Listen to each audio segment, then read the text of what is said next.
On April 9th, the first F-35A Lightning stealth jet built in Japan mysteriously vanished while flying a training mission over the Pacific Ocean. Its veteran pilot, who had 60 hours of experience specifically on the F-35, only indicated he was aborting mission before falling entirely out of contact. American and Japanese ships and research submarines combed the seas for a month, hoping to recover the wreckage before it fell into the hands of Russia and China. The U.S. Navy alone deployed a destroyer, 2 P-8 patrol planes, and even a U-2 spy plane. Eventually, debris from the aircraft was found, including a flight recorder which apparently was missing its memory. Finally, in May, the Navy called off the search, but Japanese ships are continuing the search in hoping of recovering the pilot's remains. The cause of the Japanese F-35 crash remains mysterious, but it was subsequently revealed that 5 of the 13 F-35 was in Japanese service, all but one of which was also built in Japan, reportedly had to make emergency landings on 7 occasions prior to the crash.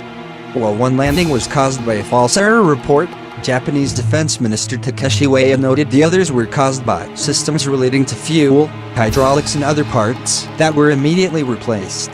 The F-35 that disappeared itself had experienced earlier cooling and navigation failures. One possibility could be systematic flaws in Mitsubishi's F-35 production line.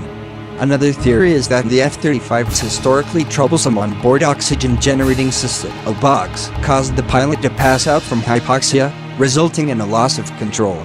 An OBOX event led to the crash of an F-22 stealth fighter in 2010, and F-35 pilots had reported at least 29 cases of hypoxia by 2018. The Lightning experienced its first hull loss accident on September 28, 2018, when a Marine F-35B crashed in South Carolina, though the pilot successfully ejected. 2 weeks later, the global F-35 fleet was grounded for several weeks until potentially faulty fuel tubes in the F-135 turbofan engines on roughly half the aircraft were replaced. The 2 crashes illustrate how the components of the ambitious new stealth jet still may require replacement as new potential flaws are discovered and corrected for. Unfortunately, this process is hampered by a crippling shortage of thousands of spare parts, as described in a new report by the Government Accountability Office. The shortfall has left only half of the brand new stealth fighters in mission-capable condition, forcing operational F-35 units to cannibalize aircraft as they wait weeks for replacement parts to be delivered. For several years, the Pentagon has attempted to address the shortage, but according to the JO, these incoherent measures have so far failed to keep up with the increasing pace of new airframe production.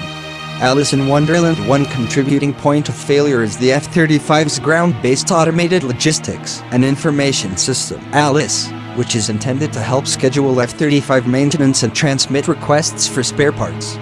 However, it has been bedeviled by major flaws for years.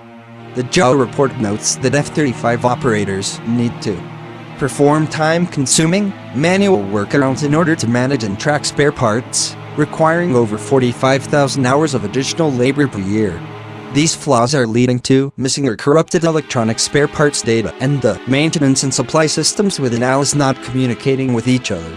Fixing ALICE is taking a long time because the Pentagon must fund software upgrades as if it were purchasing physical tanks or jets, with strictly segregated pools of money allocated to development, sustainment and operations, and bureaucratic authorizations required to alter even a single line of code. The siloing of funds makes little sense when software upgrades can be patched extremely rapidly across the globe, and evolved concurrently to operational needs. Thus, the Pentagon's Undersecretary of Acquisitions is trying to get Congress to approve treating software funding differently to implement agile development practices, with a focus on speed and outcome rather than crude quantitative measures such as number of lines of code. Another problem afflicting spare part distributions is that F-35 parts are built and used by operators across Europe and Asia, but those parts are reportedly being routed through the United States instead of being deposited to depots and regional hubs. This inefficiency is resulting in overseas F-35 operators having to wait over 10 days on average to receive replacement parts, with 28% of parts having yet to arrive after 30 days. This will likely to lead to complaints with foreign F-35 operators further confused by clashing protocols over who gets spare parts first based on business rules versus operational priorities. Eventually, a more dispersed network of regional supply depots is intended to alleviate this logistical bind, but the effort to stand up those depots with the necessary parts is reportedly 3 to 5 years behind schedule. Furthermore, the JAO reports claims that although the Pentagon spent $2 billion on F-35 parts since 2016, including $960 million in 2018 alone, it has no unified accountability as to what that money was spent on, how many parts were acquired, and where those parts are currently located.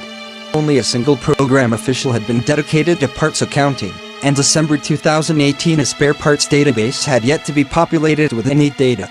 Civilian contractors and the Pentagon have been aware of the problem for several years, but the fixes they have implemented have not kept up with the rapidly growing number of F-35 seconds across the globe.